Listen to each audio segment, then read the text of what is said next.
What's going on, everybody? Thank you for tuning to another episode of Right on Cue Podcast. As always, I am your host, Logan Chestnut. Joining me tonight is my barbecue partner, Mr. Houston Lyle. And together, our powers unite. Shazam! To make small batch barbecue. Or at least Also one reasonably sober adult. Shut up, man. Also joining us tonight, friend of the pod, former guest from the mean streets of Scranton and Scrapple, Mr. Bobby T. What's going on, Bob? Wow, what an introduction. Scranton and Scrapple. Scranton and Scrapple, those two go together like peas really and do. carrots. Yes, they do. Strawberries Hey, I'm glad to be here. cream. Thanks for inviting me on as a co-host, and I'm just excited to chat with you guys. Oh man, no man, we appreciate it, dude. We thank you so much for kicking off our Champions Month, where we are interviewing nothing but straight world champions. And boy, do we have a fun one tonight, but we'll get into that later. Boys, what is going on, man? How's it been going? Bob, you just got back from the House of Mouse. Yes, I did. Ooh, how was that? You How'd that lost go? weight and you lost, what'd you lose more, weight or like your wallet? Which one's lighter, you or your wallet? Oh God. Well, definitely my wallet, because I went, basically around Epcot eating and drinking for 5 days. Oh, you and Mo, I mean, did y'all drink your way around the world? We did, and my wife was the one who led us around the world. And she used to be a good influence. Now she's kind of a bad influence at Disney. And we had my daughter with me, my 23-year-old daughter, Maddie. Yes, Mama T, Tammy, and me and Mo. And I got to tell you, it was tough to keep up, but we did it, and we had a great time. I have no doubt, man, no doubt. Which one? Who tapped out? Who tapped out sooner, you or Mo? That's a good question. Depends on the day, man. It was probably me. That guy could put him down. We could put him down. Hello, did you get in 20,000 steps a day? Well, we probably got in about probably 15 to 20,000. Yeah. If it was just Tammy and I, we'd probably get in like 40,000, because she like eats something, gets a drink, and then does 3 laps around freaking Epcot, and then she's like, "Okay, now I can eat something else." So it's a lot of work. Coming into the pit lane. It's awesome. We have such dude. So me and my family, we went there earlier this year, and freaking like you gotta be damn strategic on with kids to ride stuff. Like I'm like looking at the app, and I'm like looking at all the time. It's like, all right, so when rope drops, like I learned all these kinds of things that I did not want to know, like about rope drops and fast pass. Yeah. And I'm like, lightning lanes and all this other lightning crap. lanes is like everything just costs money, and then certain things you have to just spend extra money to ride the ride, which I was too tall for Avatar. I cried a little bit. Oh, it's so good. Shut up, man. I know my wife said that. Like my wife didn't even want to go, so like I took my daughter. My daughter chickened out, and then my wife, she hates heights and all the flying and stuff, and so I was stoked, and so I cannot fit because I'm a giant. And wait, are you talking about the one where you get on that little like bike type thing? And yeah, and then you're in the fantasy, like you're on the dragon or yes. whatever this thing is. And I'm a huge Avatar fan, and like I was pissed when that woman's like, "We can't fit your legs in, sir." Let me try one more time. I'm like, damn it, I've lost 80 pounds to do this. Okay. Did you find maybe small kids were climbing on your back thinking you were the ride? Shut up, Bob. No, he's taking us to Pandora. Daddy, I did not P. Diddy it. Okay, that was not what I meant. I was trying to be clean. You do have to be strategic about that stuff, though. I mean, after watching my wife at Disney, I was like, if you gave this woman an army, she'd conquer a country. Yeah. Like that's how well she's planned this out. Like let her lead the next charge. Yeah, and get it done. There are families who will call my wife and say, "Please come with me. Come with us. Plan our Disney trip. Go us away. You can have all the food you want, all the drinks you want. You can stay at the hotel with us or the house or whatever." And she's a champ. Dude, I saw I looked up like bougie Disney trips just for when I win the Powerball. And so you can hire like a guide for $400 an hour, Houston. $400 an hour to like direct you to to have the best experience at Disney and skip all the lines. I'm like, hell yes, I better skip all the damn lines for $400 an hour. Yeah, no kidding. Shit, I think at Disney you can hire pretty much anybody to do anything, like shy of murder. Oh, at Disney, it's like Vegas for just magical shit. If you have the money, they will provide the service. Mm-hmm. Absolutely, yeah. And then there's that Club 33 and all that stuff. Yes, dude. I mean, did you guys go? I mean, have you guys gotten to go to club? You have to be invited only. I saw I just want to get drunk in Club 33. I feel like I would make it like that. I have arrived to Club 33. I saw like TikTok videos, like women like see people going into that. Like, what do you do for a living? What? Yeah, it's insane. It's insane. I don't even want to think about how much that costs. Yeah, no thanks. Also, if I had that kind of money, I'm not spending it there. No, exactly. Yes, you will. They'll just get it from you other places. I'll go on a saltwater fishing trip, or go shoot an elk or something like that. Fair enough. No, man. So, boys, I'm excited for our guest tonight. Like I said, from the great state of Tennessee. There's not too many of us Tennesseans, I feel like, out there that I feel like we're underrepresented in the world of KCBS in particular, but I mean, obviously not NBN, but this lady here, she knows how to cook a steak better than Outback Steakhouse. She knows her stuff. Wow. Really? Man, watch out with the flattery. I know, man. Like Arby, she has, she has the meats. All right, I don't know. That was terrible. I feel Bob. You didn't help me at all. I know, guys. Dude, you know what? This is ridiculous.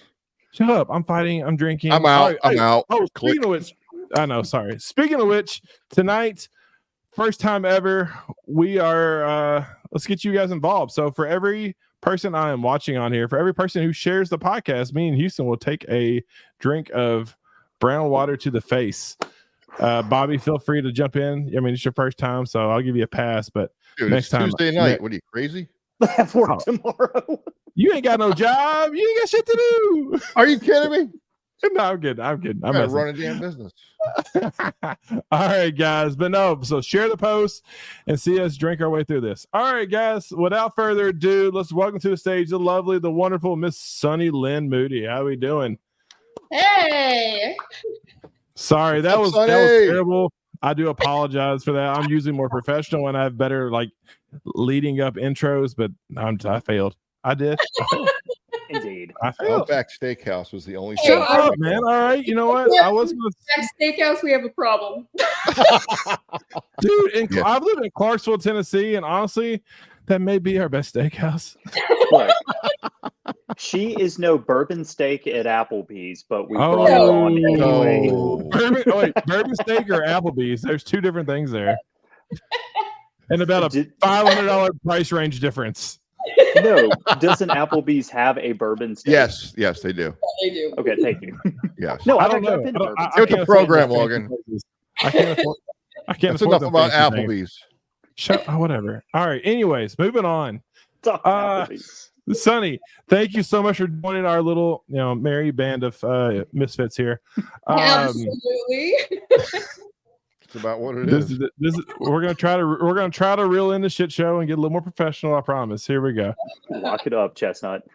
Thank you, Zach. Yes, look at it. Here we go. Look, Zach's already talking shit about me. I appreciate it. I'm learning from the best.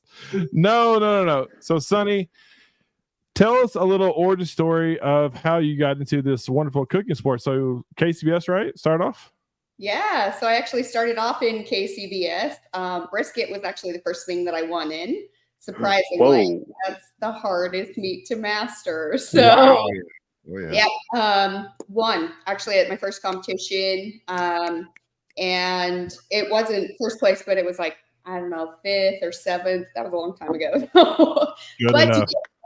You absolutely get hooked. If you hear your name called out of 97 teams, you're hooked. So true. Started down that path. I started winning in ribs, went on a winning streak, I think it was 7 times in a row, first place in ribs.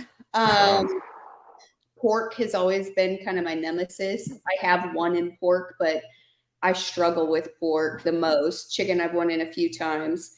And then my barbecue brothers encouraged me to start competing on my own because I was competing with my previous husband, and started competing on my own and winning, and then got involved in the Steak Cook-Off Association and exploded really quickly because it's a whole heck of a lot easier to cook a steak than a brisket. Yeah. So that was easy to master. Absolutely. And I was going to ask you how that transition was, like to go from an overnight 4-meat cook to doing a steak and an ancillary. That's a big change.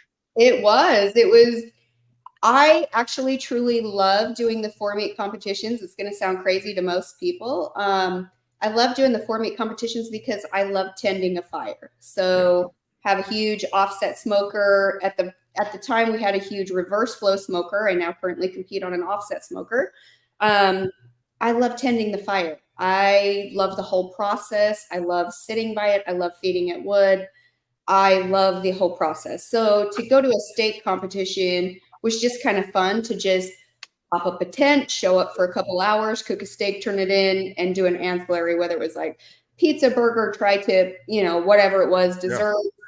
Super fast, super easy in and out. Not as much to it. So for me, at least, because I had started with the 4-meat competitions. So it was just an easier, quick in and out for me. I'm also not one of those that likes to stay in the box. I get a lot of crap for it too. I don't want to be somebody else. So, you can go and take classes and things. I've taken a bunch of classes. I mean, I will gladly admit it, and I'll tell you everybody I've taken them from, because I feel like you can learn something from everybody and make it your own. You don't need to be somebody else. I don't need to go and be Bobby T and do everything that he does exactly his way. So you definitely don't need to be Bobby T. Watch yourself. We learn from each other. Yeah. No, we do. We do. We do. Bob, Mo, and I, we have a lot of fun together. Yes. Oh, yes. Yes. So took off in the steak world, and I was actually the very first person and first woman to win first place going into the world championship. I won first place in the opening round, which was in ribeye. Then I went into the opening round of finals and took first place, which is crazy. So I thought I shot myself in the foot, and that was with a New York strip steak. And went into finals and took first place in filet mignon, and two sides and 2 sides for 10 judges in 90 minutes. So wow, first person to be able to do that. And then the next year went and won the world championship as firewoman, as a live fire cook, doing picanha and a whole plate dish of I did a whole Argentinian style meal on the grill. So wow, that's amazing. Did you do the vertical racks? So I actually put them on swords, and I did a big, large Santa Maria grill, and I did a fire roasted poblano and corn salad along with Fireball whiskey pineapple. And I did pão de queijo, which is a Brazilian cheese bread. I did that on the Santa Maria grill, which is very hard to master if you're baking on a Santa Maria grill. How on earth did you do that? I did. Baked on a Santa Maria? We had 90 minutes, no electricity, no gas or propane to help me. It had to be all live fire. So that one was a lot of fun to do. Yeah. Yeah. Dude, Santa Maria is like that's my next grill. So I have a grill addiction. I'm telling my wife, like, we're gonna build an extension on our house or whatever, or for our covered patio or whatnot. I'm like, I'm getting a Santa Maria grill. She goes, they're big and ugly. I'm like, no, shut up. No, we're getting a Santa Maria grill. They're so fun. They're amazing. You got the big submarine handle. Oh, dude, Bob has one. Like, Bob's introduced me to the wonderful world of M&M grills. Yeah. And that's why I commented on your photo earlier when you were doing those pictures I saw on your post, Sonny. And I'm like, dude, I was dead set on a Lone Star Santa Maria grill because I'm a big Lone Star fan. But the one from M&M, yes. Yep, the El Nino or the El Rey, both of them are phenomenal. Yeah, all the above. The kid of the king. And yes, they're built like tanks. They're built like tanks. They are. I can see like a suckling pig on there just rotating. ceramic bricks, they're amazing to work with. Did they have like an opening at the front where you can add coals and scrape coals like from underneath? Yeah. So if you actually go back on my Instagram page, I just competed in the last Fire Woman Challenge back in November, and I cooked on the El Rey, and it's got 2 doors that open up. So I had taken my tomahawks and put them actually directly on the coals by opening up those doors rather than on the top on the grates. I had all of my pots and pans because I did a whiskey maple bacon pecan pie on top. And so I put my side using those doors that open up to vent. Oh, nice. Smart. Very smart. Yeah. You are saying dirty words to me. Maple bacon. You're saying like all the sensual words. Maple bacon. Just all the things. That's incredible. Yeah, I mean, and they look phenomenal too. I mean, it looks like something out of the Industrial Revolution. Yeah. Like, they're so cool looking. Oh, they're great. They're great. And when I first got mine, my neighbor was like, what kind of torture devices did you just put on your patio? Because it's like 7 feet long and you see the wheels and the chains. And I'm like, come on over and find out. That's right. Let me do competition barbecue and BDSM. You never know. I mean, look, man, I have no judgment here. Yeah, but I think it's really fascinating that you were able to bake bread on that open fire, and the ingenuity that goes into cooking that way is just incredible. So congratulations. That's one thing that I'm known for. I won't stay in the box. I'm not just going to be a KCBS or an SCA or an MBN cook. I want to be a live fire master, and that is my goal. So you can it's just heat and fire management. You can do anything on fire. Yeah.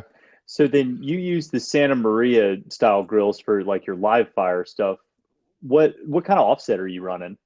So it's actually a custom built for me from Kansas City Smoker Co. by Dub Siegel.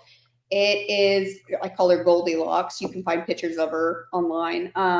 She's beautiful, but her firebox is well insulated, and I had a custom built little L-shaped insert so that I could start the charcoal basket and then switch to wood eventually. Yeah, nice. For my long overnight cooks. But she's also got a smokestack that's got a curved top, so I can actually rotate it with the wind so that I'm not picking up wind. I can just adjust it. Oh. Yep. Nice. Yeah, she's got a lot of special little unique features. She looks like an Outlaw or a Jambo, but she's not custom built for me. Nice. That's really cool. Reverse flow or reverse flow? Nope. She's just an offset. My first big huge one was a reverse flow. This one's just an offset.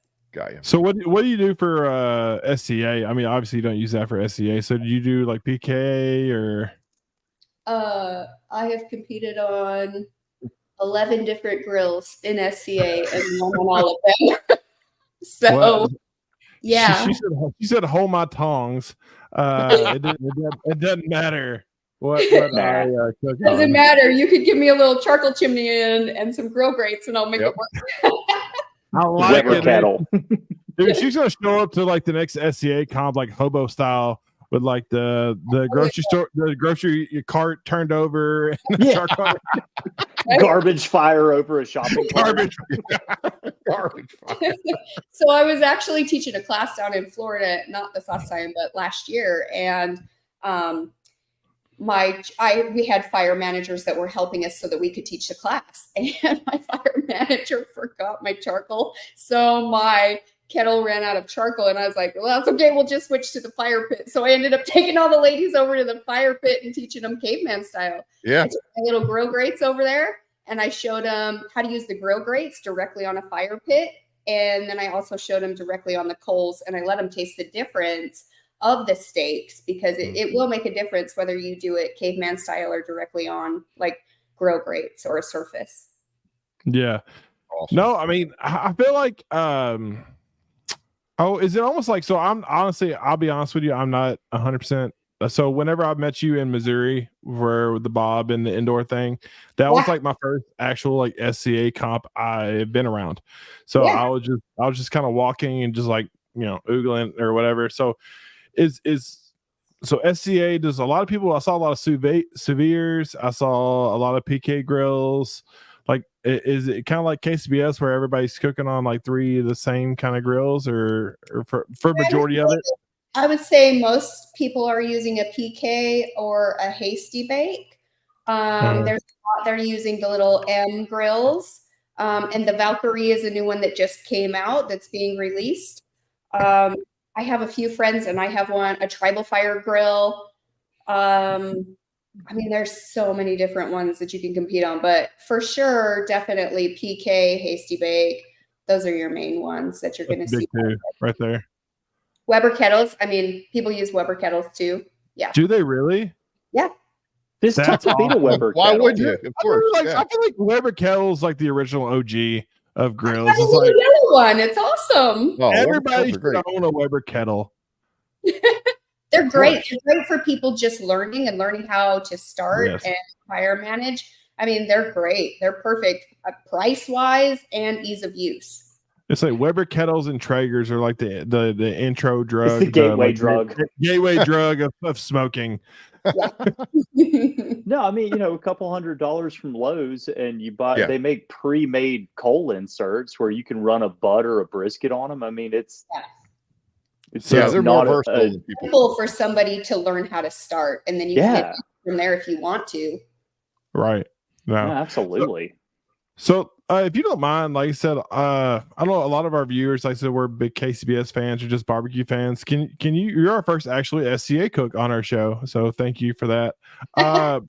But can you kind of explain like the point system of SCA? Because I'll be honest, I'm not 100% familiar with. Like when I was watching Missouri, I was just dumbfounded by everybody literally listing every rub they put on their meat.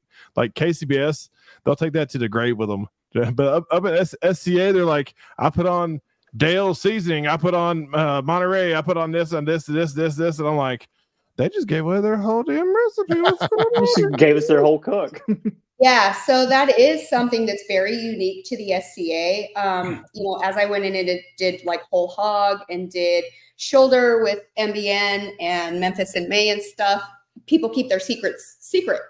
KCBS is the same way. You're going to walk around and people are going to see black tents. You're going to see, they're hiding in their trailers, whatever. They're not going to tell you their secrets. They'll tell you who they're sponsored by, but they're not going to tell you their process. SCA, people will. So, I mean, I do in my class. I do in every class, whatever. There's no secrets. You still have to master it. I can tell you how to do it, but you still have to master it. So, sure. But SCA is different. You can walk around and get help from pretty much anybody. It's like a barbecue family. It's a steak family. You can go and ask them questions, and typically they'll tell you how they tenderize. They'll tell you how they season. They'll tell you, how long to cook it for, what they're using. So the point system, what you're referring to is there's a lot of people that will chase points. So there is 2 world champions actually in the SCA. There's one that is a points chase champion, basically a road warrior. They're going to go to as many competitions as they can. They get points for attending the competition, and they get points for the higher they score. So if you get first place, you get 11 points, and it goes down from there. So at the end of the year, there is a points chase world champion, the person that has earned the most points over the year. And then there is the world champion who is competing against 600 other people and just took them all down and took first place. So there's 2 different world champions in the SCA, and that's points. Yeah, so you got like a regular season and a postseason champion. Yeah. I guess. So walk me through like the process of SCA. So you show up. I know. So only thing I know is like, SCA, the entry fee includes you get 2 steaks, right? Yes. Yeah. Are they always prime grade or is it dealer's choice? That's very unique to the SCA is you pay a fee, which is like $175, $150. It just depends on the competition. It's like $150, $175.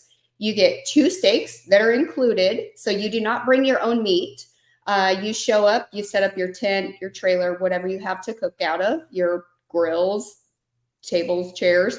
And then you're going to go and draw a chip, and it's going to give you a place in line to draw your steaks. So you're going to go to steak selection. They have all the ribeyes. It's always a ribeye that you're going to be cooking with the SCA. So you're going to go through, and let's say it's like 1 through 20. You're going to go 1 through 20, and then you're going to reverse the order, and you're going to go 20 through 1. So everybody gets a good steak and a bad steak, basically, off the table. And then you take them back, and you can use one steak for a practice steak if you want to. You don't even have to cook one if you don't want to, but you're only turning in one steak. But you do get 2 ribeyes that day. I got you. Are you cutting it up, like slicing it? Or I was just about to ask that. And do you do the cut on the front end like you do with the? So when I get my ribeye, like, let's pretend my hands are ribeye. So when I get my ribeye, you're going to trim around the edges of it, but you're not going to like slice it or anything. So you're going to do your process to it, whether it's like tenderizing it, however you want to present it to the judges. But you are turning in a whole steak. Whereas in KCBS, we're turning in slices of brisket, pieces of pork. We're not doing that. We're turning in one whole ribeye. And depending on how you place that in the box is how they're going to slice it. They do not adjust it in the box. It goes directly to the judges. They slice it however you have it placed in the box. And then they're going to judge that based on doneness, texture, flavor, and overall impression, and then tenderness. So you're judged on 5 different things, but you have to hit all of those. So once they cut it, they slide a portion of it to the back of the box so that they can see appearance and doneness. And then the front portion of it, they're going to take little samples as it passes down the judge's table. And you're cooking that to a medium, right? Has to be a perfect medium. Perfect meat. Okay. Yep. So that's based on the center of the steak. What was that? That's based on the center of the steak where they're viewing the steak. Yep. Yeah. So if it's placed in the box, they're going to cut it directly in half. Yeah. And the top portion is going to be moved up to the top of the box, and this portion is going to be moved down. And this is the spot that they're going to take their little samples from. This is the portion that they're going to look at and judge appearance and doneness on. Yeah, and that's the mistake I made the first few times I did it. Actually, the only few times I did it was I just didn't understand that process. Yeah, you're turning in one whole steak. Yeah. So you're always going to want like the spinalis. If you know anything about a ribeye, you're always going to want the spinalis towards the front of the box because that's naturally the most tender portion of a ribeye, and that's what you want the judges to eat. Awesome. Yeah. And listen, steak cooking is like it's a family affair for you. You and your daughters go out there and cook together. And I just heard recently about an amazing story from one of your daughters in Fort Worth. Can you tell us that? Yeah. So awesome. I've had a couple happen in the last couple months, actually. So I have 4 girls. God bless you. All compete. So yeah, I'm a single mom, and all 4 of them compete. So we travel around to competitions. And the 2 oldest are old enough to compete as adults. So they compete against me. And the 2 youngest do kids' cues. And typically they get to do pork chops, hot dogs. They've done tri-tip. They've done burger. They've done all different kinds of things. So back in January, we went down to Florida, South Mississippi, to the Shed. And my little 7-year-old took first place in pork chop against 30 other kids and won $58. That's amazing. Awesome. That's amazing. She's been cooking since she was 5. She loves it. She hates competing because she has stage fright. So for her to get up there was like really overwhelming for her. She's like, no, I can't do this. She was like, I seen her ticket sitting on my lap, like, I can't do this. And I'm like, you'll be fine. She got up there and she took first place and That's won. Incredible. Absolutely incredible. And then we just went to Dallas for the SCA World Championships. I did not compete this year. I was actually working for Duraflame. I was pit mastering all weekend and feeding all the competitors and all the public, which was so much fun not to have a stressful timeline or anything to worry about. Yeah. Just have fun with it, right? Right. That's awesome. So I did have one daughter that decided to compete. She's 13 and she took 4th place against 350 other people. So she did that very, very last minute, decided the night before. None of us, like, I didn't have to take anything with me for this one because I just showed up and they had all of my equipment, M&M barbecues, delivered my grill. So everything was provided for me. So I didn't take rubs. I didn't take anything. I was using Jack Daniel's rubs all weekend. Like, I didn't have to take anything with me. So the night before she was like, I want to compete tomorrow. And I'm like, I don't have anything for you to compete with, but you can round it up. That's another thing about the SCA is there's enough people and family and friends that will just jump in and help you out. So she went to all of our friends. She got rubs. She got a grill. She got everything that she needed to be able to compete. And she's 13. So she competed the next day while I was cooking for the public. I did not help her. You have to be able to do this on your own. She selected her steaks. She's watched my process. She did it and took 4th place. So that's incredible. Absolutely incredible. What's her name? Brooklyn. Shout out Brooklyn. You are a badass. Yeah. Props, Brooklyn. You love it. That's fantastic. No, well, she got it in her, it's blood, man. It's got it in her blood. Yeah. You know, it's got that's sunny blood right there.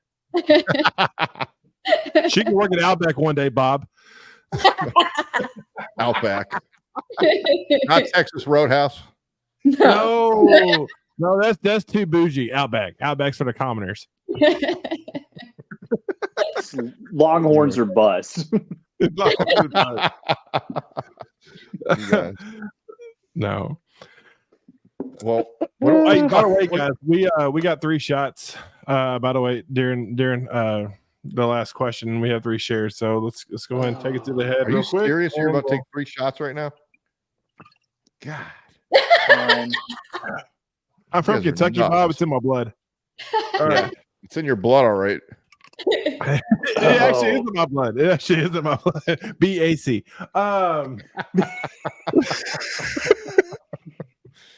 Sorry. I told you, Shout man. Out to Clarksville PD. Logan will be driving later. I am at my home. Thank you. So, so say you are big on social media. I always, see all your posts and stuff like that. Tell me about the importance of social media. Like, you and Bob are both amazing at this for like building your brand and having a brand and and putting yourself. Yeah, absolutely. No, y'all are awesome at it. So I am learning. I'm taking notes. Whenever Bob, I was hanging out with Bob, Bob's every place we went, he's taking pictures and doing this and hashtag this. And I'm like, who are you? What is going on? But no, I mean, that's what you have to do though, to build a following and build a brand. And it's so important. I feel like in barbecue nowadays, social media plays such a huge role in barbecue that you got to do it. You do. And I think the hardest part, Bob and I have had this conversation before, but I think the hardest part is we're on our own. He and we don't really have a team helping us. So when we travel to events, it's really hard to get photography or videos or whatever to post because we're busy cooking or coaching or whatever we're doing. So it really, really helps when other people are taking photos and they share it with us, because then we're able to repost what they have, taken videos of, or we try our best. I mean, Bob and I make our own videos as much as we can, but right. Do it all on your own. But yeah, it is an important part of the process. So I try to post as much as I can. I mean, I live on the road, so that's tricky too. But yeah, I mean, Bob travels around too with Mo and teaches classes all the time. He knows it's hard when you're traveling constantly just to be able, we're not just YouTubers. We don't just stay at home and cook behind the camera all the time and post it. We're actually going out and doing things. So it does make it a little bit tricky. Yeah, food pictures, lifestyle pictures, all that stuff. They want to see the whole thing. So it's important. They want to see food. Obviously I'm into fitness. I have MS. So people think I love to work out. I don't. I mean, I do, but I don't. I do it for my health. And so, but they want to see that. They want to see me overcome the challenges that I'm dealing with. I'm a single mom to 4 girls. Yeah. So having to manage that and living life on the road and traveling with barbecue and still maintaining my health, like I'm not just posting pictures of food. Like this is actually my life. This is what I do. Yeah, and it's an incredible story to follow, and you're doing a great job with it. Thanks. Absolutely. Do you find it like hard sometimes? Like, so like we're at comps or, stuff like that. Like, obviously, like I'm so like dialed in. I mean, Houston, we're so like dialed in on the process that like it's hard to remember like, oh shit, I gotta like I should be taking pictures or I should be doing like how to's or something like that. Like because me and Houston we're working on building the small batch brand and building the Right on Cue brand and getting our name out there. And so I was like, I talked to Houston. Like, Houston's amazing he has all the cameras and all the tech and stuff, and he's teaching me how to do this. And I'm like, man, we should. Yeah, but then there's the time component. Like, I I hadn't even finished like editing the videos from Sip and Swine. Yeah, I know, Houston. That's a big part of it. So there's a lot of there's a couple of like tripods that are really cool, like tabletop tripods that follow you, and you can just set it to record. Oh, that's what I'm on right now. Yeah, okay. Yeah, the DJI, the one we did hunting. But you're right. The toughest and most time-consuming part is getting that all edited to tell the story how you want to tell the story. Yeah. Do y'all have any tips on that? Photos and little clips on my phone back from years ago that never made it out to anybody. Yes. Right. So are you doing your own editing, or is that why you're like me? Like that's why I love doing live shows, because you don't edit it. It's just live. I would rather actually just jump on and go live. It's easier for me than take videos because I just don't have time to go back and edit them and post them. So it's tough. It's so much easier for me just to go live. And I'm very good I'm quick on my feet. So you can ask me questions, like B&B can come up to me and they're like, tell us what you're doing. Boom. I can immediately just tell you what I'm doing. I don't have a problem with that. Right, but when you're sitting down, like looking at the different angles, like we had a guest on, Gulf Coast Smoke, and they have a huge following on YouTube, and he tells me he spends like 8 hours a week on just video editing. I'm like people don't understand, like this stuff that they watch all the time that you follow, like this stuff just doesn't happen overnight. Like this podcast is live, and it's minimal, but it takes a lot of effort and a lot of time. And I don't think people like, because you're on social media a lot, like this stuff just don't happen. You have to think about it and like try to put out the best product of what people want to see. And I think that's for people starting off. Like, what would you recommend, like for people like trying to start off and like building their social media presence and stuff like that? What would you recommend for people like that? Honestly, so I'm kind of an anomaly. I cover a few different aspects. So mine is fitness and barbecue, and mindset is mostly what I focus on. But if you are starting out in social media, you need to find a niche. So whether it's just barbecue or whether it's just fitness or whatever you're trying to get into, cooking, focus on that niche and follow tons of people that do that and that have a huge following and content that you like of theirs. Whether like my inspiration was like Lynn and Jet Tila. I have a whole bunch of mentors that help me. And I follow and like their stuff, Matt Pittman from Meat Church and Chris Lilly and all of them, like they help me and stuff. So following people and brands that you like, kind of mimicking their content. Obviously don't copy people. But it gives you an idea of where to go from there. You could be really, really huge and successful. I've seen quite a few friends that have just taken off, but you've got to really focus on your niche. I'm stuck with mine because I cover quite a few different things. So too late now. That's funny. Hey, listen, I was on your Facebook page the other day, and I saw something about this OBR camp. Yeah, I'm very intrigued by it. What's all about? So I actually am blessed to be able to work with Operation Barbecue Relief, which is OBR.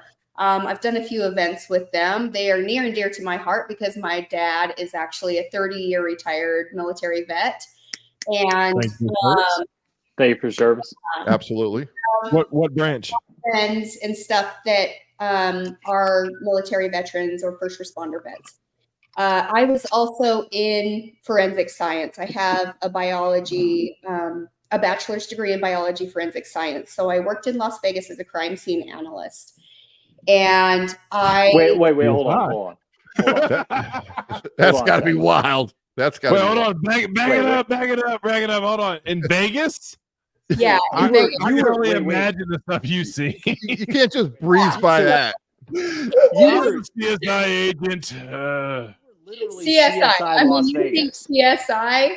That's exactly what I did. I had to go out on scene. I got my degree to actually work in the lab, but you have to start out at the bottom and work your way up. So I started out on the scene. I'm a very emotionally driven person. So the things that you see and feel and experience dealing with victims, the families, the criminals, it gets to you. And so I did develop PTSD and turned to my dad, who, was a vet and had gone to war a few times. And so he actually helped me through it. We had to go to counseling every 3 months just to kind of vent because of the things that you do see. So it is like coming back from combat in a different way. It's a first responder. You're a first responder, basically.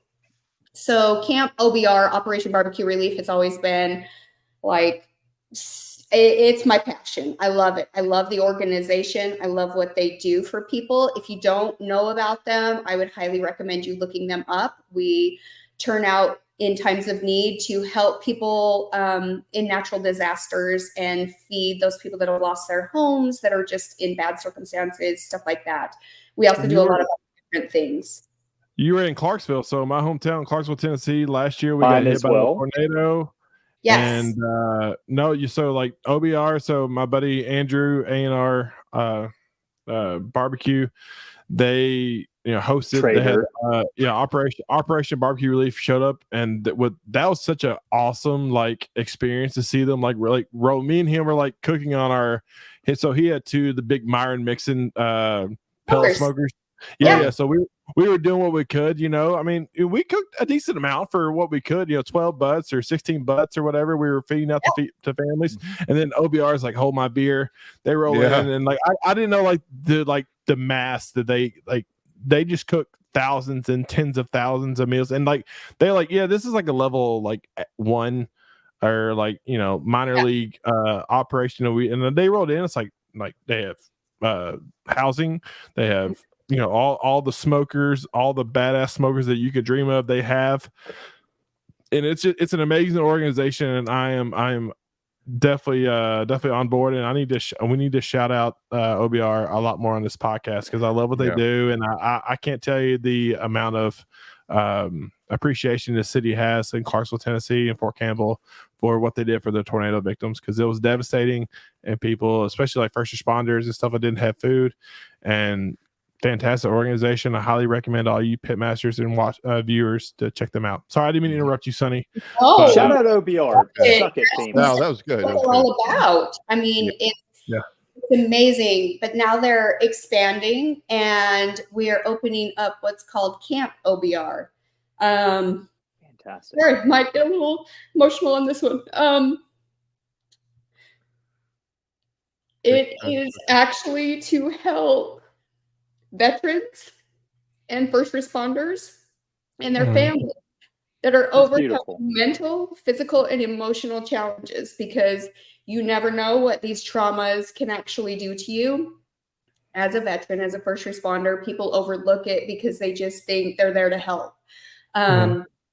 You go through a lot. You go through a lot mentally, emotionally. A lot of people get hurt. So physically, it takes a toll on you, and it takes a toll on your family, because you internalize these things. So Camp OBR is going to be a place where these veterans and their families and first responders can come to a secluded 170-acre private, it's out in the woods. It's at Lake of the Ozarks in Missouri. There is no cell phone service. There's no Wi-Fi, nothing like that. It is strictly there to provide support and hope and compassion, and long-term programs focused on helping these families regain connection with themselves and their loved ones that are overcoming these issues.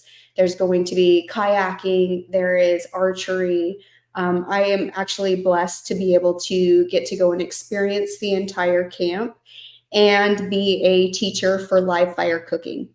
So we want people to be able to develop those interpersonal skills and be able to reconnect with each other and take yourself out of the distractions of the world that's going on right now that actually tear us down and cause us more internal grief and don't allow us to heal properly like we need to.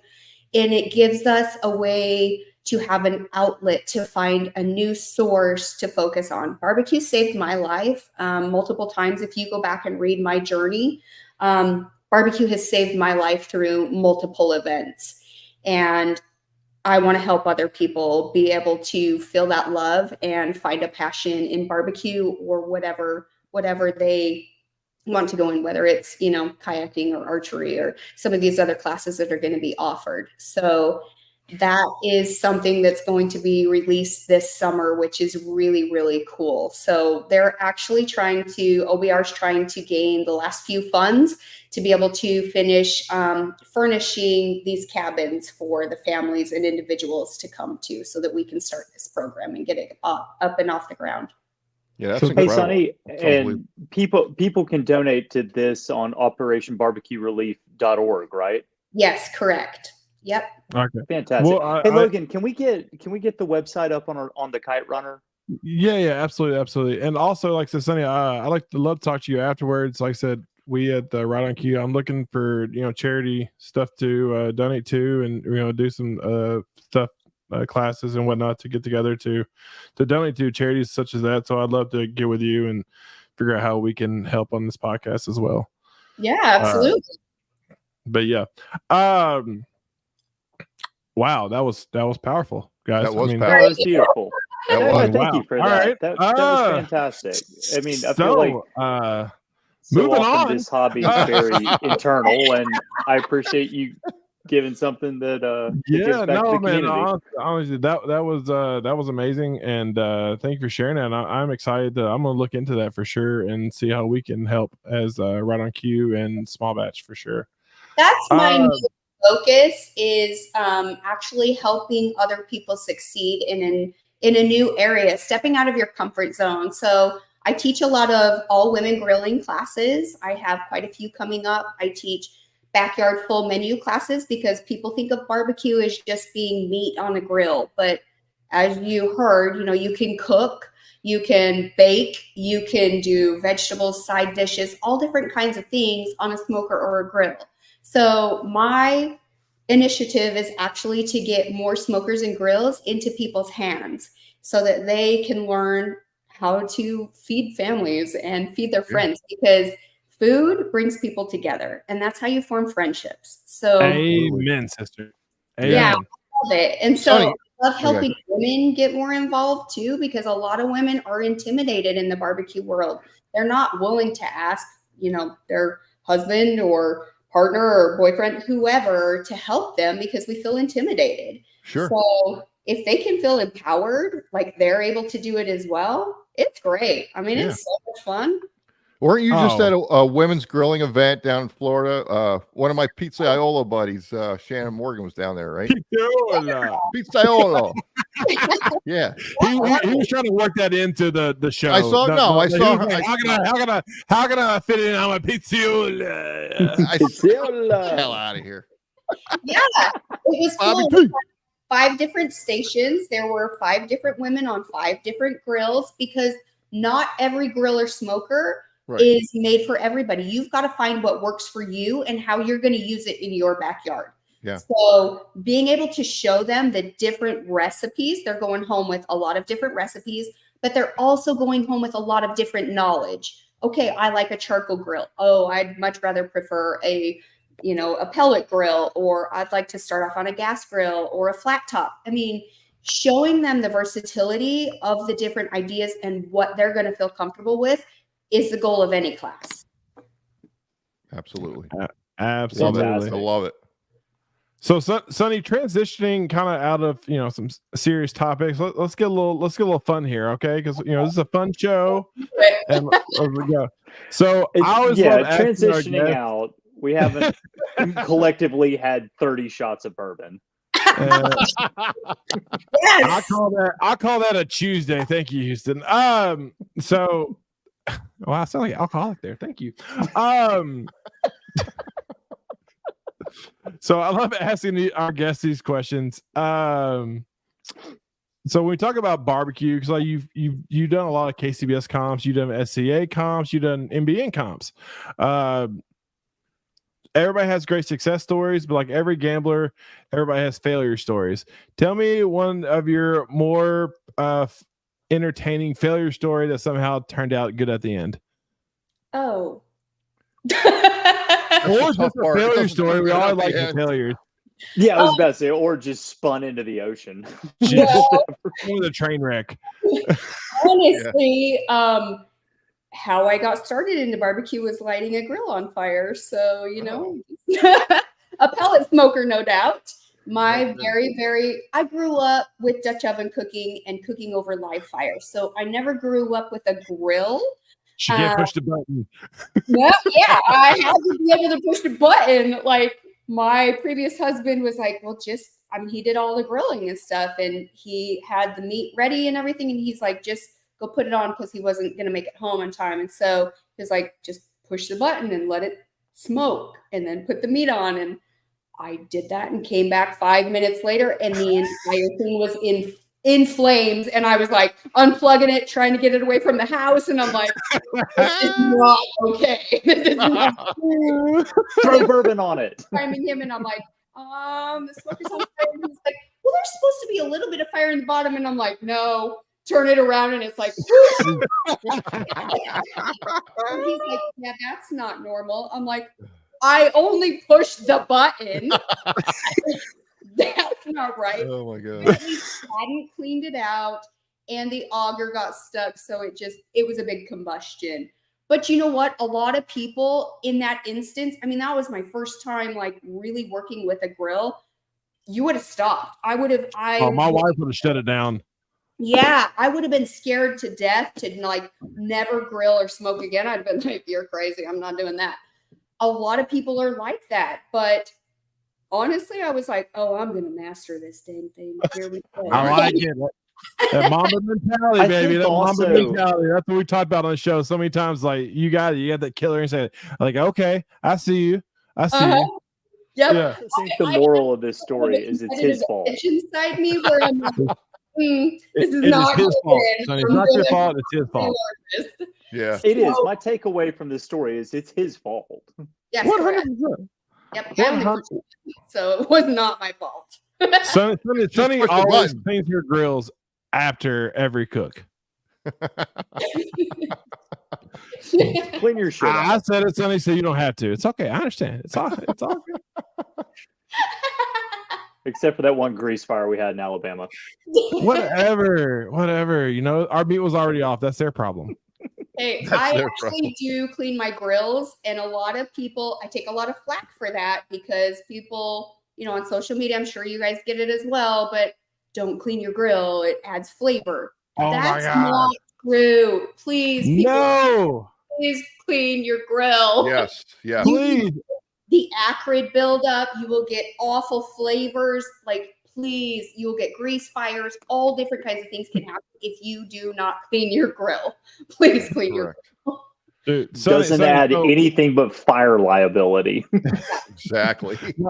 Dude, so I'm sure like all you guys had this conversation because like when people find out you're a barbecue person, they want to like brag to you about your barbecue. And so I had this guy who owns he has a Traeger grill. So real pitmaster. Hey, now we're not here to thumb our noses at people. No, but he told me he's like opened the grill and it's like, I mean, it's like this thick of like just grease sitting on the fire pan. He goes, look at that. I'm like, oh God, you need to clean that. He goes, what are you talking about? No, I haven't. I've had it for 15 years. I ain't cleaned it once. That's just season. I'm like, oh, well, then you just need to throw it away. I'm like, that's gross. It is gross. You're like, if you put food directly on the grill grates with that buildup, it is going to absolutely change the flavor of the product. So, yeah. I mean, he didn't mention this guy had no eyebrows or arm hair. Yeah. Well, Bob, we're from Kentucky, Trick County. Come on now. He's got teeth. All right, so he's in the upper echelon. They were brown. Black. So I do have to say, I think the funniest thing baked bean teeth. I can dish out some banter sometimes. So obviously I go work out every day, and I was at the gym about a couple months ago, and this guy comes up to me and he's like, I am a personal trainer and nutrition coach, just so you guys know, like I do have that, but I don't do it currently. But he came up to me and he's like, oh, you've got to be a personal trainer. And I go, no, I'm a pit master. And he goes, what? Yeah, I do barbecue. Yeah. I don't eat it. I don't eat that crap, but I cook it. Oh, I eat it too. Yeah. Oh, no. He just about died though. He was like, are you kidding me? And I'm like, no, I own Mood Swing Barbecue. So he went and looked it up, and he came back the next day and he's like, holy crap, you're right. I love doing that to people because it just totally throws them off base. Oh my God. This woman is so out of my league now. It's like she can cook too. I have nothing. I got nada. What am I going to grill her a hot dog and burgers? Look at me.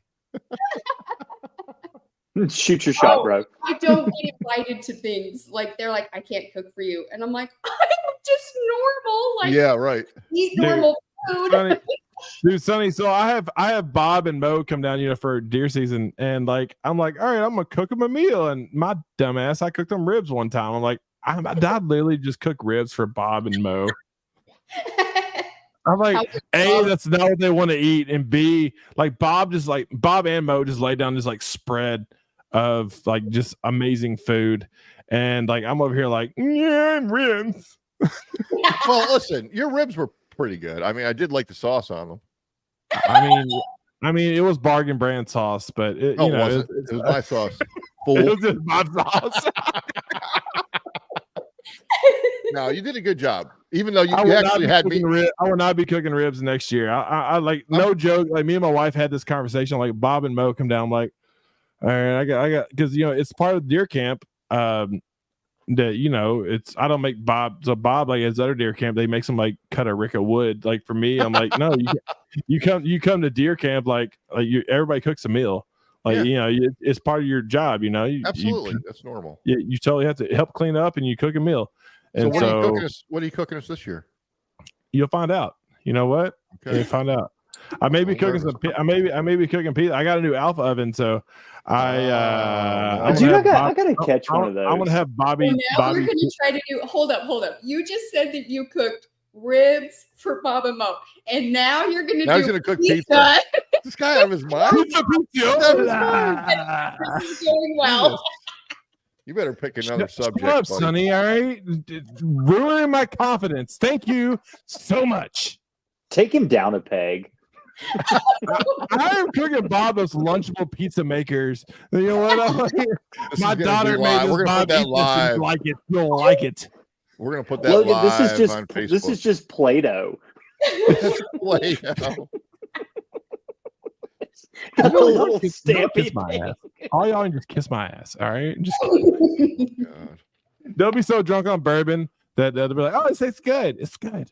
Well, Mo, we have like a greasy spoon, like a greasy burger joint. Mo's like, I want more of those.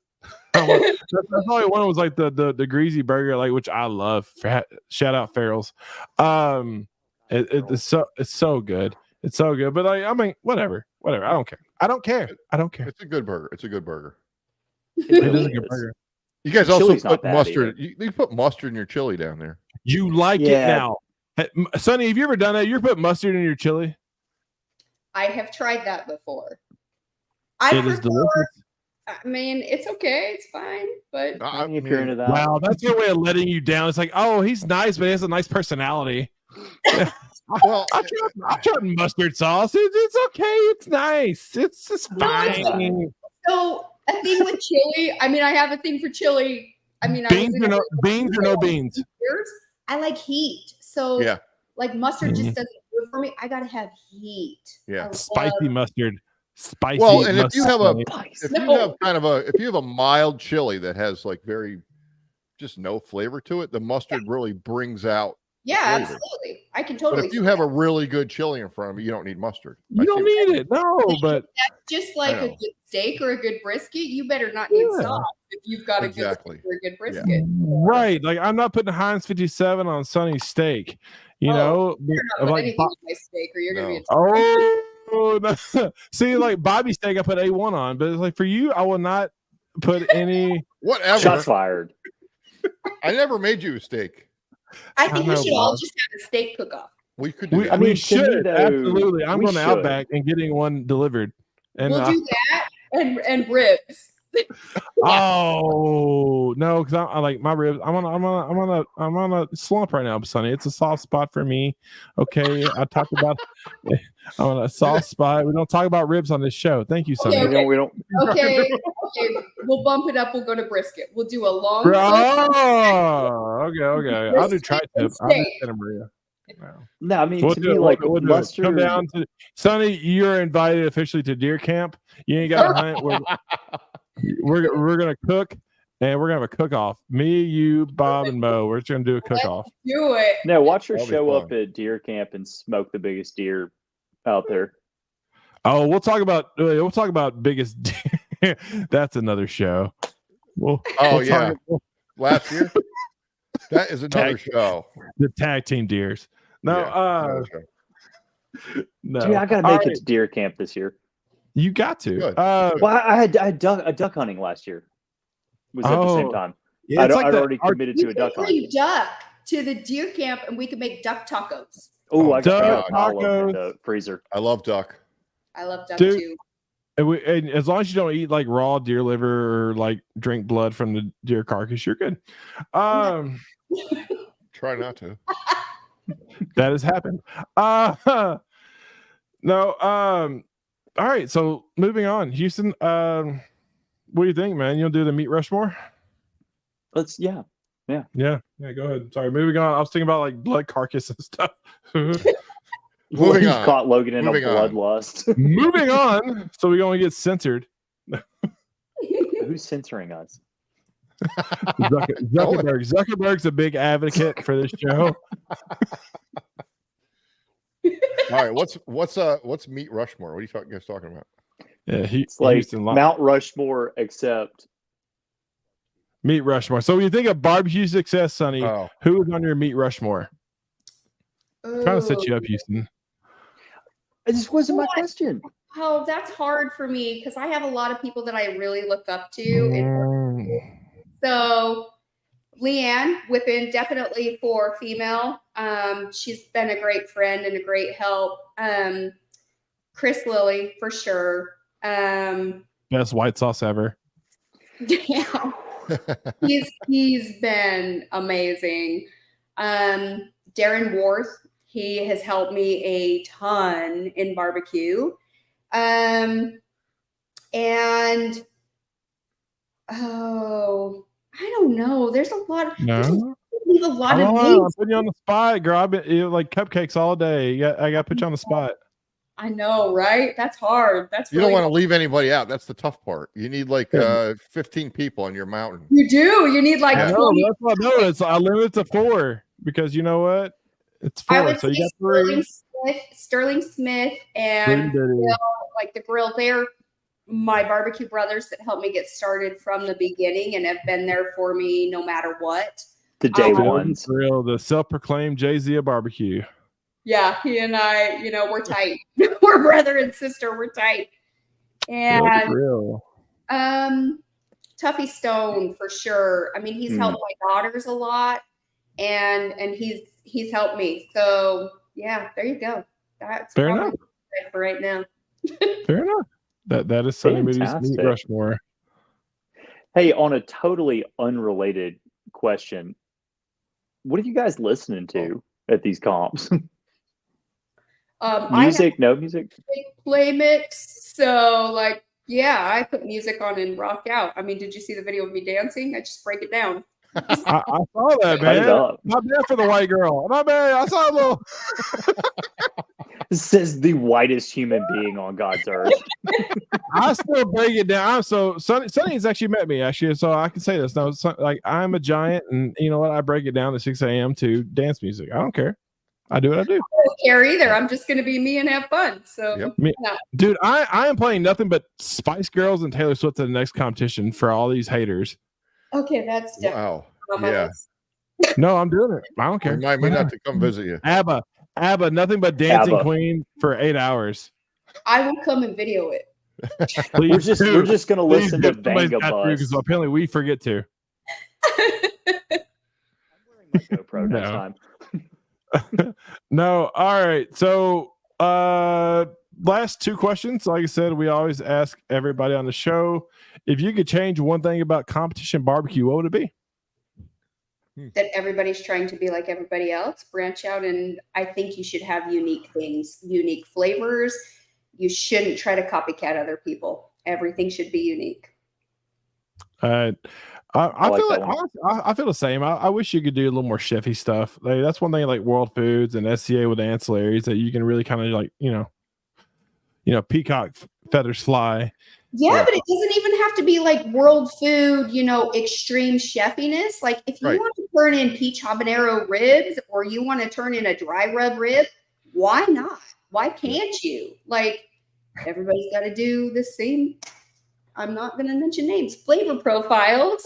Flavor profiles. You shouldn't have to. You should not have to.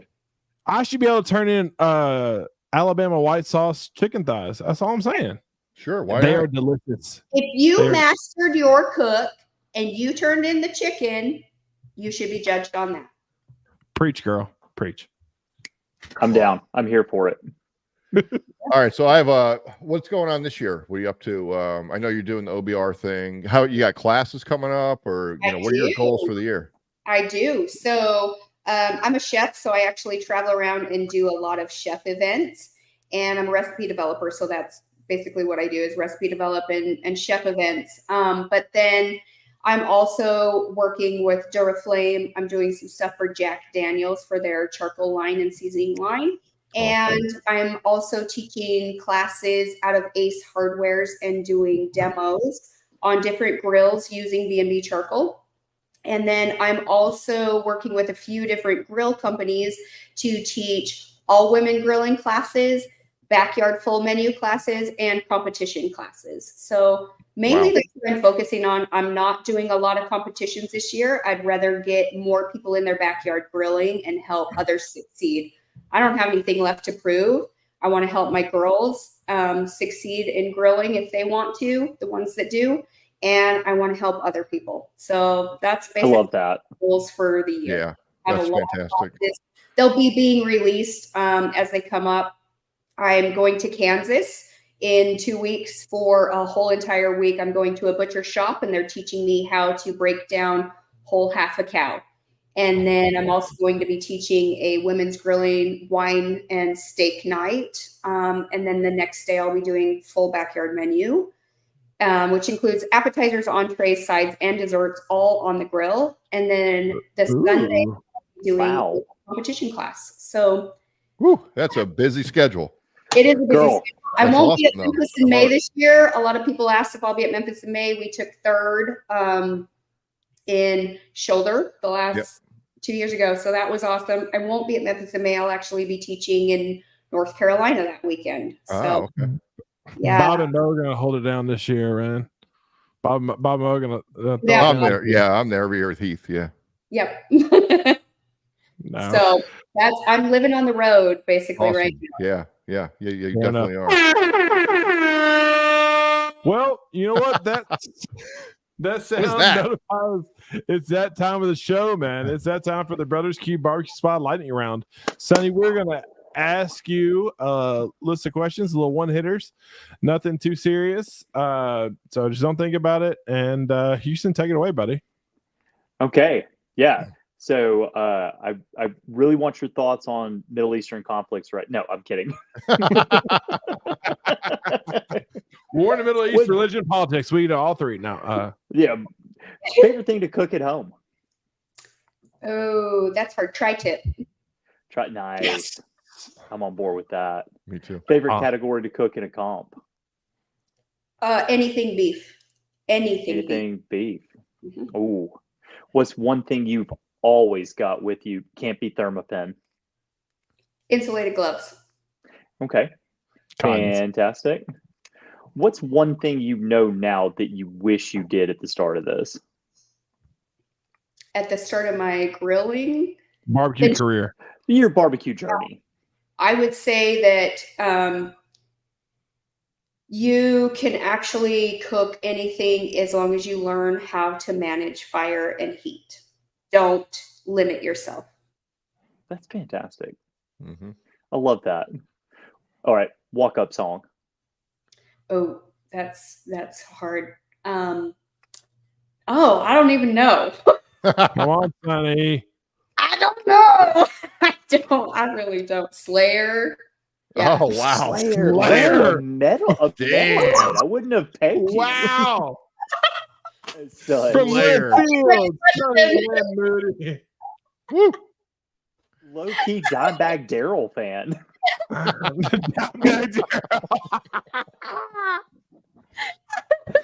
love it. I love it. And last but not least, R.I.P. Best steakhouse in Nash Vegas. No. I really believe that, but if you're going to a restaurant, what's the best steak? Because I'm taking notes. Urban Steak. Yeah, it is good, isn't it? Great view. You have to try the creme brulee. Oh, have you had their deconstructed s'more? I have. I don't. Yes, I have. For $40, it's amazing. Deconstructed s'more. What the hell are you talking about? You can do that in your backyard. Shut up, Bob. You can do everything in your backyard. Could, you know what I'm saying? You could also pay Bourbon Steak deconstructed $50 is the dumbest thing I've ever heard. You know what? It's delicious. It sounds silly, but it's delicious. When I'm paying $500, I want to deconstruct a s'more. Okay. Bring your own graham crackers. Great view, though. Great view. Great. It is a good view. It is. No. It's awesome. So, Sonny, this is the time of show. I'm so grateful. You've been such a blast to be on the show. Thank you. Yes, thank you. This is the time where you do shout outs, man. So, do you have any shout outs you want to give or any where can people find you? Or tell where people can find you. So I am on TikTok. I haven't been on there in a long time. You can find me on there, but as long as TikTok's still TikTok. Yeah, who knows? Basically, Instagram are my two main ones. I am repurposing my website because it's kind of all over the place. I own Grilled Fit, which is my personal training, nutrition coach, and healthy grilling company. I also own Mood Swing Barbecue, which is my competition and class. And I do catering out of it too. So a lot of people know me as Sunny Moody. So I am actually just branding myself as Sunny Moody and encompassing making an umbrella for Mood Swing and Grilled Fit. So my website will be up and running later this year. But currently it'll be under Instagram and Facebook under Sunny Lynn. So nice. Fantastic. Yeah. No longer Sunny Moody, now Sunny Lynn. So my name is actually Sunny Lynn Moody. Lynn is my middle name. Moody is my previous married name. So it can be anything, but it's Sunny Lynn. You can be anything you want. I can be anything I want. That's right. Slayer. Slayer. No, get it, girl. You do you. What's up, Anthony and Lujan? Thank you for checking out the show, buddy, man. Check out Anthony Lujan's a badass host in himself for Barbecue Pitmaster, so check him out. No, but man, I can play volleyball against too. Volleyball? Yeah. I heard you soft as cookies when it comes to volleyball. I don't know. That's the word. Volleyball. I am. There is only one scenario where I am doing volleyball, and it is Top Gun. We have like tape and cut off shorts. Your body though, Houston. It is like yeah, I do. I mean, dude, if I had that body, I wouldn't wear a shirt. But no, it's Val Kilmer body. This last Top Gun, not like the original. Oh no, dude, it would be more like if me and you played volleyball like shirtless. It'd be more Hank Hill than Top Gun. I feel like. Wow, there must have been a lot of shares tonight. Blast! No, it has been so awesome having you on, Sonny. Thank you for gracing our humble podcast. And like I said, I will definitely be checking out the camp OBR, and I would love to be in contact with you, and we can figure out how we can help donate and maybe do something together going forward. So yes, and everybody please check out operationbarbecuerelief.org. Please donate. Absolutely. If you have any questions about Camp OBR, there isn't a lot out there yet because it's not officially open. You can reach out to me and I can get you in contact with more people. So if you want to help with that cause. Awesome. Absolutely. Fantastic. Well, thank you, Sonny, for coming on. We'll definitely have to have you come on again, man. We got to do a Sonny Lynn part 2. SL 2.0. Dude, the bourbon's kicking in like the perfect time. All right, that's like sign off happening. So like, who knows how this ending's gonna go? So stay tuned. No, but thank you, Sonny, and we'll be in touch. Thank you. Take care, Sonny. Thank you. Wow. That was fantastic, y'all. That was really good. That was fun. Bobby, what do you think, man? What do you think of I love it, dude. I love it. I love everything about it. Can't wait to do it again. I've been like telling Bob, like, he is born for this podcasting stuff. He is, his personality and everything, he is like fits right in. Oh, like, great voice too, by the way. Thank you. I appreciate that. Great voice. Yeah, great voice, Bob. You gotta say it slower and louder. Good grief. You and podcasting like peas and carrots. It just goes together. Yes, it does. You do like Forrest Gump impressions now? Always. Everybody has a Forrest Gump impression. That you're not on a live podcast. You go right out of your tree. Oh crap, Bob. So I know you have some classes coming up. You want to drop before we sign off? Drop some knowledge. Hit us up where they can find you. Oh my gosh, I have so many sponsors. Yeah, sure. So class, Central this year. I mean, I have 4 classes in the next 5 weeks. So I'm doing a solo class here in Lansdale, PA, barbecue and grilling. I have a class in Maryland with Mo. That's full. It's sold out. We're working on a class that we're going to be having April 27th in Canada, in Ontario, Chatham, Ontario. Canada, eh? Canada. Yeah, these bunch of great guys up there, and they're just, willing to learn, looking to learn. Are you doing a poutine class, poutine lesson? No, they're going to teach me how to cook poutine. I'll teach them how to eat gravy, it. Yeah, and then we have a class in Mo's hometown in Des Moines, Iowa on May 11th. And I know I'm missing a class somewhere. I think I said 4. But if you come to the Bob and Mo BarbecueShow.com, you can check out all of our classes. And check it out, man. If you're looking for Bob my and products, Show. Yeah, if you're looking for my products, BobTrudnackBBQ.com. So good. Check out his pizza seasoning. I put that shit on everything, honestly. Oh, thank you. It's amazing. And Alpha Rub has it's an integral part of our chicken recipe and our competition. So, man, check his seasoning out. I'll throw a teaser out. I'm just developed a brand new seasoning. Ooh. That's going to be under the Bobby Tees line, and it is incredible. But that's all I'm going to say. Maybe we can. So stay tuned, guys. Maybe we can get the official drop on the Right on Cue podcast. We sure can. I'll cook live. Oh, please do. On a George Foreman grill.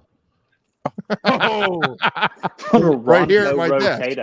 Right here at my desk. Time machine. Go back to the college days of the George Foreman.